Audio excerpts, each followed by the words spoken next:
बहुत बहुत स्वागत है दोस्तों आपका मेरे एक और YouTube वीडियो पे। तो जय बद्री केदारनाथ दोस्तों। और आज है दोस्तों 21 फरवरी और 20 फरवरी तक का मेरा म्यूचुअल फंड पोर्टफोलियो अपडेट हो चुके हैं। और दोनों ही पोर्टफोलियो ग्रो ऐप के और इंड मनी ऐप के मैं आप लोगों के साथ शेयर करूंगा वीडियो में आगे। लेकिन उससे पहले कि हम शुरू करें आइए बात कर लेते हैं कि हमारे FII भाइयों ने कल क्या किया है। तो जैसा कि डेटा मैं आप लोगों को रेगुलर बेसिस पे दिखाता ही रहता हूँ, FII को बिल्कुल भी खरीदने का कोई मूड नहीं है, कोई इंटरेस्ट नहीं है अभी। और मार्केट की पिटाई लगातार वो करते जा रहे हैं। कल भी उन्होंने लगभग 3311 करोड़ की कैश में सेलिंग कर दी है और हमारे DIA ने 3900 करोड़ की बाइंग करी है। तो समवेयर डाउन द लाइन जितनी सेलिंग वो करते हैं उतनी बाइंग ये लोग कर लेते हैं। लेकिन ये कब तक चलता रहेगा, इस पे मुझे डाउट है, क्योंकि एक ऐसा पॉइंट तो आएगा जहाँ पे DIA अपने हाथ पीछे खींच लेंगे। तो बेसिकली 22,700 का वो लेवल है निफ्टी पे, जो क्रूशल है। एक बार वो लेवल टूटता है तो फिर सडन एक तगड़ा फॉल आएगा, वहाँ से मार्केट नीचे जा सकता है। 22,000 तक के लेवल का या 21,800 के लेवल खुल जाएगा, क्योंकि 22,700 के लेवल के नीचे कोई बहुत ज़्यादा सपोर्ट है नहीं। और जो बाइंग आपको इस वक्त दिख रही है DIA की तरफ से, वो तभी तक है जब तक ये निफ्टी का 22,700 बचा हुआ है। जैसे ही 22,700 टूटता है उसके बाद DI भी अपना हाथ थोड़ा खींच लेंगे, और ये FI तो वैसे भी हाथ खींच के बैठे ही हुए हैं, तो वहाँ से तुरंत फॉल आएगा, आपको एक तगड़ा फॉल देखने को मिलेगा। और जैसा कि मैं आपको बता ही रहा था कि ये क्लाइमेक्स की तरफ बढ़ रहा है। अब मार्केट का करेक्शन जो क्लाइमेक्स है वो कंप्लीट हो जाएगा मेरे हिसाब से मार्च में। अब व्हेन आई से क्लाइमेक्स कंप्लीट हो जाएगा, इसका मतलब ये नहीं कि मार्केट वहाँ से तुरंत ऊपर चला जाएगा, फिर वहाँ पे मार्केट कंसोलिडेट करेगा, क्योंकि चीज़ें जब अपनी वैल्यूएशन से बहुत ज़्यादा सस्ती हो जाती हैं तो उनके पास गिरने का स्कोप बचता नहीं है। और अभी ऐसा हो रहा है कि मार्केट में क्लैरिटी नहीं है। ठीक है, ये नहीं पता चल रहा कि अमेरिका कितना टैरिफ लगाने वाला है इंडिया पे, और इंडिया कितना टैरिफ लगाता है अमेरिका पे। तो काफ़ी सारी स्पेकुलेशन ऐसी चल रही है। उन स्पेकुलेशन के बेसिस पे आपने देखा होगा कि फार्मास्यूटिकल स्टॉक टूट गए थे। आज सुनने में आ रहा है कि भारत सरकार 115% से टैरिफ घटा के 15% करने वाली है विदेशी गाड़ियों के लिए। अब अगर ऐसा होता है तो फिर सिर्फ ये न्यूज़ ही आई है, और आप देखो कि आज मोटर व्हीकल जो हैं, ऑटो स्टॉक्स, वो टूट गए हैं। चाहे वो महिंद्रा महिंद्रा हो, टाटा मोटर्स हो, सबकी पिटाई हो रही है आज, मारुति हो।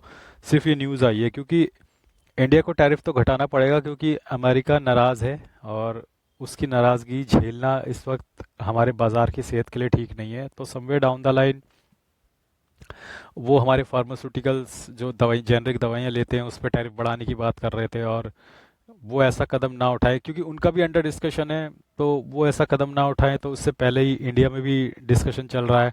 तो इसे ना कहते हैं कूटनीतिक राजनीति, इसे कहते हैं कूटनीतिक राजनीति के स्पेकुलेशन दे दो कि हम ऐसा करने वाले हैं। अब US ने ये बातें हवा में उड़ा दी हैं कि हम ऐसे ऐसे टैरिफ लगाने वाले हैं, और अब वो ये रिएक्शन जज करते हैं, तुरंत नहीं लगाते हैं, सिर्फ ऐसा अंदेशा दे देते हैं कि हम इन चीज़ों पे विचार कर रहे हैं और इस तरीके के इतने परसेंट के टैरिफ लगा सकते हैं इंडियन गुड्स और सर्विसेज जो भी हम वहाँ से लेते हैं। तो जब वो हवा उड़ती है तो वो उड़ते उड़ते यहाँ पहुँचती है, और यहाँ पे पैनिक फैलता है, फिर यहाँ पर भी स्पेकुलेशन दे दी जाती है, यहाँ से भी हवा उड़ा दी जाती है कि हम ऐसा ऐसा कुछ करने वाले हैं। ठीक है, इससे ये होता है कि दोनों तरफ के जो एक्शन है उनमें डिले होगा। अब US वेट करेगा इंडिया का कि इंडिया क्या एक्शन लेता है, क्या वो टैरिफ घटाता है। और अगर इंडिया टैरिफ घटा देता है तो उसके अकॉर्डिंगली फिर US रिएक्ट करेगा। और अगर इंडिया टैरिफ में कोई खास कटौती नहीं करता है तो फिर उसके अकॉर्डिंग US रिएक्ट करेगा। तो ये सब चीज़ें हैं, इसलिए मार्केट में कोई क्लैरिटी नहीं है, दिशाहीन मार्केट है। लार्ज कैप तो अच्छे वैल्यूएशंस पे अवेलेबल है, फिर भी उनमें बढ़ोतरी नहीं हो रही है। मिड कैप और स्मॉल कैप में थोड़ी बढ़ोतरी हुई थी, पर वो ऑलरेडी इतना बीटन डाउन है। लेकिन वहाँ पे 5-7% की पिटाई और हो सकती है अभी भी, तो उसमें कोई दिक्कत नहीं है, क्योंकि वहाँ शेयर्स भी ज़्यादा होते हैं दोस्तों, आपको ये बात समझनी होगी। लार्ज कैप में तो 50-100 शेयर ही होते हैं, लेकिन मिड कैप और स्मॉल कैप में तो हज़ारों शेयर्स हैं। तो उनकी अगर 50-100 की पिटाई हो रखी है, 50-60%, तो जिनकी 30-40% हो रखी है उनकी पिटाई कर देंगे 50-60%। तो वहाँ पे बहुत ज़्यादा स्कोप है पिटाई के लिए मिड कैप और स्मॉल कैप में। जबकि लार्ज कैप में गिनी चुनी कंपनियां हैं, उन्हीं को पीट पाट के ठीक ठाक करना है, और वो तो ऑलरेडी पीट पाट के ठीक ठाक हो ही रखे हैं। निफ्टी अब 14% करेक्ट हो ही चुका है अपने हाई से, 23,000 26,000 लगभग 250 से लेकर अब वो 27,700 के लेवल पे आ गया है, तो लगभग 14% करेक्ट हो ही चुका है। तो ऐसा तो नहीं है कि निफ्टी करेक्ट नहीं हुआ है। और स्मॉल कैप भी बेचारे 20-22% स्मॉल कैप और मिड कैप भी 20-22% गिर चुके हैं अपने हाई से। तो करेक्शन उधर भी नज़र आ रहा है। तो देखते हैं आगे क्या होता है। क्लैरिटी फिलहाल है नहीं, टैरिफ वॉर चल रही है, टैरिफ स्पेकुलेशन चल रहा है दोनों कंट्रीज़ के बीच। देखते हैं क्या होता है। और इस बीच ये है कि अगर इंडिया टैरिफ कम करता है तो फिर चाइना भी घुस जाएगा इंडिया मार्केट में। तो चाइना के जो गाड़ियां हैं वो बहुत सस्ती हैं, स्पेशली जो ईवी सेगमेंट की गाड़ियां हैं वो बहुत सस्ती हैं, और उसका इम्पैक्ट ये टाटा मोटर्स, महिंद्रा एंड महिंद्रा, मारुति, इनके शेयर्स पे साफ देखने को मिल रहा है। आइए बात कर लेते हैं अपना इंडेक्सेस। इंडेक्सेस कैसा परफॉर्म कर रहे हैं आज। आप देख सकते हैं कि निफ्टी 50 जो है 0.62% गिरा हुआ है। अपना मिड कैप 50 जो है 0.9% गिरा हुआ है। जो मिड कैप 100 है 0.96% गिरा हुआ है। मिड कैप 150 0.85% गिरा हुआ है। तो आप देख सकते हैं कि लगभग 0.9% के आसपास आज मिड कैप में गिरावट देखी जा सकती है। स्मॉल कैप 100 जो है 0.42% गिरा हुआ है। स्मॉल कैप 50 0.81% और स्मॉल कैप 250 लगभग 0.36%। तो मोटा मोटा आधा परसेंट के आसपास I think small cap index भी गिरा हुआ है। तो आज बराबर लगभग गिर रहे हैं सब, आधा आधा से पौने परसेंट तक। लार्ज कैप है, मिड कैप है, स्मॉल कैप है, तो एक के अनुपात में गिर रहे हैं आज। तो ये अच्छी बात है। और आई थिंक क्लैरिटी नहीं है मार्केट में फ़िलहाल, लेकिन जैसा कि ट्रेंड चलता चला आ रहा है पिछले 2-3 महीने से, शुक्रवार बहुत बुरा बीत रहा है। अगर आप लोग भी मार्केट को रेगुलर फॉलो करते हो तो आपको ये याद होगा कि शुक्रवार को दिन हमेशा पिटाई ज़्यादा हो रही है। पिछले 2-3 महीने से ये ट्रेंड बना हुआ है। एटलीस्ट 2025 में तो यही ट्रेंड है कि शुक्रवार के दिन पीटो, ताकि जो लहूलुहान हो जाते हैं, जो जख्म खुल जाते हैं, शनिवार इतवार लोग उन जख्मों को मरहम पट्टी करें, और मंडे से फिर पिटाई हल्की फुल्की शुरू करो, और शुक्रवार आते आते फिर अच्छे से पीट दो। तो ये कहानी तो पिछले 2-3 महीने से चली रही है, और आज भी बदस्तूर जारी है, और आज भी शुक्रवार के दिन भी मार्केट अच्छा खासा डाउन है। तो आइए दोस्तों, मैं अपना नेट खोल लेता हूँ और आपको दिखाता हूँ अपना अपना शून्य प्लेटफॉर्म का शेयर्स का पोर्टफोलियो, क्योंकि आज मैंने कुछ बाइंग करी है। तो मैं पहले बाइंग दिखा देता हूँ दोस्तों। आज मैंने क्या बाइंग करी है आपको दिख रहे होंगे। निफ्टी 20 में मैंने आज 20 क्वांटिटी बाई करी है, और मार्केट ऐसा है कि आप खरीदो तो उसके नीचे चला जाता है। तो मैंने 255 के एवरेज प्राइस पे बाई किया हुआ है, और उसमें भी 11 रुपये का मुझे लॉस हो गया है। बैंक बीज भी मैंने 15 क्वांटिटी बाई करी है, उसमें भी मुझे 13 रुपये का लॉस हो रहा है। तो आप देख लो कि इतनी निचले स्तर पे भी बाइंग करने के बाद भी उसमें भी लॉस हो रहा है। तो इस तरीके की मार्केट बनी हुई है। तो मैंने काफ़ी दिनों से मैंने कोई बाइंग नहीं करी थी। ना लमसम मैंने शेयर्स ईटीएफ वगैरह कुछ खरीदे थे, ना ही मैंने लमसम में कुछ म्यूचुअल फंड में पैसा डाला था। तो मैं काफ़ी पेशेंस के साथ टिका रहा था, लेकिन मुझे लगा कि आज 22,700 के आसपास मार्केट रहेगी, और टूट सकता है 22,700 या उसके आसपास रहेगी। तो मुझे लगता था कि आज डाल देना ज़रूरी है, और समवेयर डाउन द लाइन आज मैंने दोनों ही जगह इन्वेस्टमेंट करी है। थोड़ा सा लमसम मैंने आज ईटीएफ भी खरीदे हैं, निफ्टी बीज और बैंक बीज। शेयर्स मैंने खरीदना प्रेफर नहीं किया, क्योंकि शेयर आप जहाँ जहाँ रिटेलर पैसा डाल रहा है उन शेयरों की पिटाई कर दी जा रही है। तो इसलिए मैंने शेयर्स पे ना डाल के ईटीएफ ही खरीद लिया। निफ्टी 20 खरीद लिया, निफ्टी के 50 शेयर खरीद लिया, उसके अंदर बैंक 20 खरीद लिया। सारे के सारे बैंक हैं इसके अंदर अच्छे अच्छे। अब जो होगा देखा जाएगा। फिलहाल तो ये बाइंग आज मैंने इसमें करी है। और जहाँ तक मेरे शेयर्स के पोर्टफोलियो का सवाल है, आप देख सकते हो कि आज सभी लाल में। 35 रुपये का डाबर में नुकसान है। एचडीएफसी स्मॉल कैप का ईटीएफ है, 12 रुपये का नुकसान उसमें है। इरकॉन में 61 रुपीज़ का नुकसान है। सीपीएससी ईटीएफ में 99 रुपये का नुकसान है। मिड कैप 20 का ईटीएफ है, 15 रुपये का नुकसान उसमें है। जीनस पावर में 76 रुपये का नुकसान है। टाटा मोटर्स की अच्छी पिटाई हो रही है, जैसे कि मैंने बताया ही था, क्योंकि टैरिफ कम करने की बात आ गई है। टैरिफ कम होता है तो यूएस की गाड़ियां भी इंडियन मार्केट में उतरेंगी, और यूएस से ज़्यादा खतरा इंडिया को चाइना से है, क्योंकि चाइना की गाड़ियां भी फिर एंटर कर जाएंगी इंडिया के मार्केट में, और वो सस्ती गाड़ियाँ बनाने में महारत हासिल है उन्हें। तो वो भी एक पिटाई होगी। तो उसकी वजह से 2.5% तो आपको टाटा मोटर्स गिरा हुआ दिख रहा है। रिलायंस भी थोड़ा बहुत गिरा हुआ है, 378 का नुकसान है। और इंडसइंड बैंक में 172 का मुझे लॉस देखने को दिख रहा है।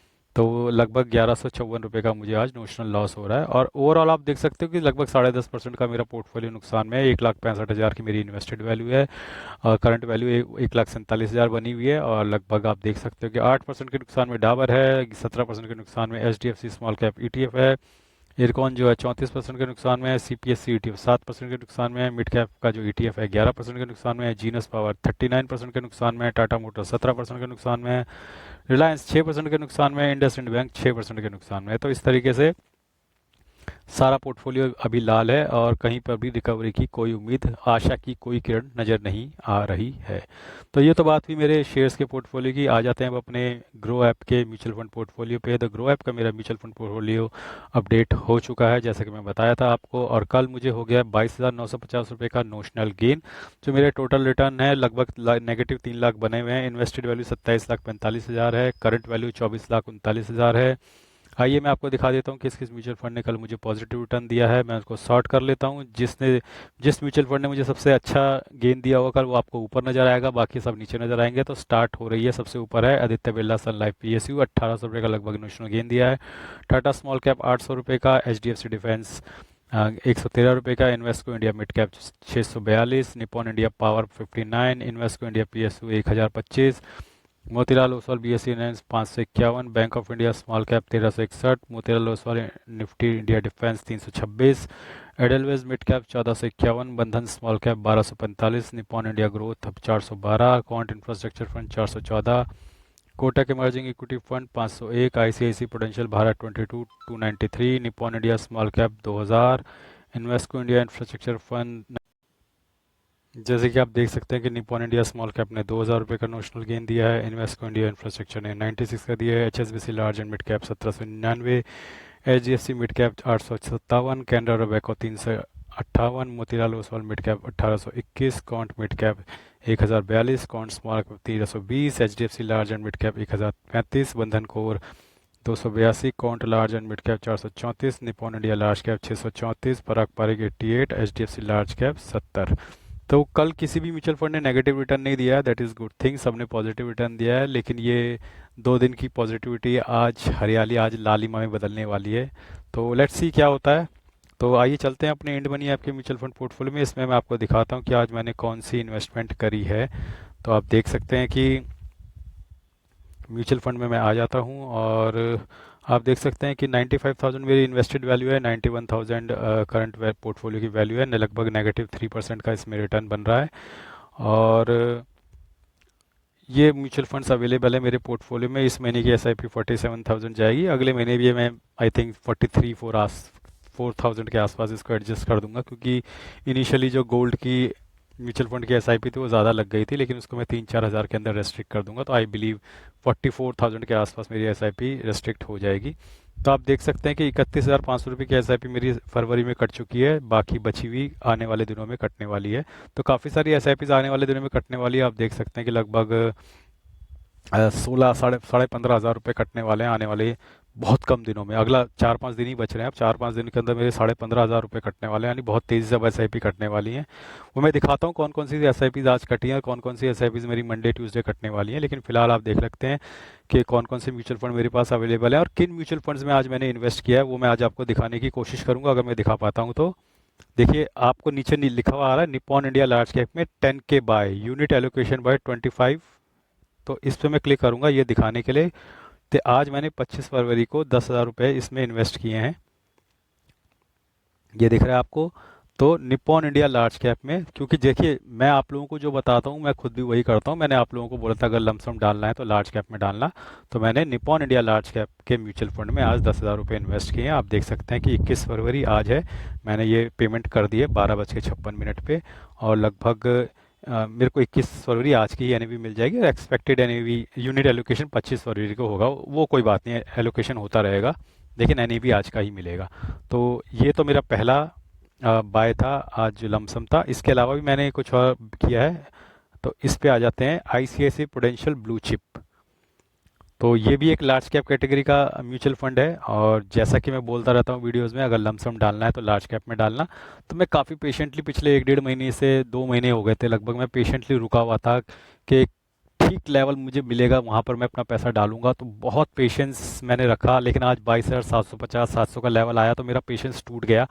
मैं ये नहीं कह रहा हूँ कि यहाँ से मार्केट ऊपर ही चला जाएगा, हो सकता है यहाँ से मार्केट और नीचे चला जाए, लेकिन फाइनली 22,750 का लेवल आ गया। तो मुझे ऐसा लगता है कि जो 1-1.5 महीने से मैंने अपना पेशेंस बांधा हुआ था, आज उस पेशेंस को मैंने कहा टूट जाने दो, और 30,000 की मैंने लमसम इन्वेस्टमेंट आज करी है। तो ये तो हो गई ICICI प्रूडेंशियल ब्लू चिप, ये भी लार्ज कैप का म्यूचुअल फंड है। इसके बाद मैंने 10,000 की और करी है, नीचे आप देखोगे पराग पारिक में भी मैंने आज करी है, पराग पारिक में भी मैंने 10,000 की करी है। तो यहाँ मैंने फंड मैनेजर की समझदारी पे छोड़ा, क्योंकि पराग पारिक तो फ्लेक्सी कैप फंड है, और ये तो तीनों में इन्वेस्ट करता है, large cap, mid cap, small cap, plus थोड़ा बहुत ये यूएस में भी डालता है। तो इस पे मैंने फंड मैनेजर पे छोड़ा, ये जहाँ पे इसको सही लगेगा ये पैसा वहाँ पे डाल देगा। 10,000 मैंने यहाँ पे इन्वेस्ट कर दिया। बट जिस तरह की मार्केट सिचुएशन है, आई एम श्योर पराग पारिक भी लार्ज कैप में ही डालेगा। तो आप देख सकते हैं कि लगभग 30,000 रुपये मैंने आज मोटा मोटा देखा जाए तो लार्ज कैप में ही इन्वेस्ट किया है। समझदारी का तकाजा यही कहता है, ईमानदारी का तकाजा भी ये कहता है। जब मैं आप लोगों से बोलता हूँ कि लार्ज कैप में लमसम करो, तो मैं खुद भी तो लमसम अगर करूँगा तो लार्ज कैप में ही करूँगा, जाहिर सी बात है। और अगर मैं ऐसा नहीं करता हूँ तो इसका मतलब मैं आप लोगों से झूठ बोल रहा हूँ। तो इस चैनल पे झूठ तो नहीं बोला जाएगा, जो आप लोगों को मैं बोलता हूँ वही मैं करता हूँ। और एक बार मैं आपको फिर से बता दूं कि मैं सेबी रजिस्टर्ड एनालिस्ट नहीं हूं। आप अपने फाइनेंशियल एडवाइज़र और अपनी बुद्धि से ही इन्वेस्ट करें। मैं बस अपनी जर्नी शेयर करता हूं कि किस तरीके से मेरी म्यूचुअल फंड जर्नी चल रही है, मैं क्या क्या इन्वेस्ट करता हूं, क्या मेरी स्ट्रेटेजी है, क्या मेरी प्लानिंग है, कहाँ पे मैं लार्ज कैप में इन्वेस्ट करता हूं, कहाँ पे मैं मिड कैप में इन्वेस्ट करता हूं, कहाँ पे मैं स्मॉल कैप में इन्वेस्ट करता हूं। ये कम्प्लीटली मेरा डिसीजन होता है। मैं ऐसा बिल्कुल नहीं कहता कि आप भी मेरे डिसीजन को कॉपी करें। आप बिल्कुल अपनी बुद्धि से और किसी समझदार व्यक्ति की राय लेकर ही इन्वेस्ट करें। और आगे अगर देखा जाए तो ये सारे शेयर्स मेरे पास हैं। और सबसे बड़ी बात है आज की एसआईपीज जो दिखाना में बनता है, तो ये तो बाय इन प्रोग्रेस आपको दिख रहा है, ये 3 आज मैंने बाय किए हैं, तो यहाँ पे भी आपको दिख जाएगा। और एसआईपी पे अगर मैं क्लिक करता हूँ तो आप देखोगे कि आज 21 एसआईपी में छेड़छाड़ नहीं है, ठीक है। लमसम अगर अच्छा लेवल मिला मुझे आज तो मैंने डाल दिया 30,000, लेकिन एसआईपी में कोई छेड़छाड़ नहीं है, एसआईपी अपने धड़ल्ले से चल रही है। एचएसबीसी स्मॉल कैप की एसआईपी आज 21 फरवरी को कट चुकी है। इन्वेस्को इंडिया मिड कैप की एसआईपी आज 21 फरवरी को कट चुकी है। पराग पारिक फ्लेक्सी कैप की एसआईपी भी कट रही थी आज 21 फरवरी को, वो भी कट गई है। कोटक इमर्जिंग इक्विटी स्कीम की एसआईपी 21 फरवरी आज कट गई है। एडलवेज मिड कैप की एसआईपी आज भी कट गई है। आईसीआईसी प्रूडेंशियल ब्लू चिप की भी एसआईपी आज कट गई है। तो देखो 1 2 3 4 5 6 6 एसआईपीज आज कटी हैं। तो क्योंकि अब दिन बहुत कम बचे हैं फरवरी के, और लगभग 15,500-16,000 रुपये मेरे कटने बाकी हैं एसआईपीज के, तो अब तेज़ी से एसआईपीज कटेंगी। रोज 3-3 4-4 हज़ार में एसआईपी कटनी शुरू हो जाएंगी। और आपको पता है कि अगले बुधवार को महाशिवरात्रि की छुट्टी भी है। मुझे ये पता नहीं कि उस दिन शेयर मार्केट बंद है या नहीं, लेकिन छुट्टी तो है उस दिन। आई डोंट नो, शायद उस दिन शेयर मार्केट बंद भी हो सकती है, तो वो देखना पड़ेगा। लेकिन आप इधर देख सकते हो कि मेरी एसआईपीज लगातार जा रही हैं। तो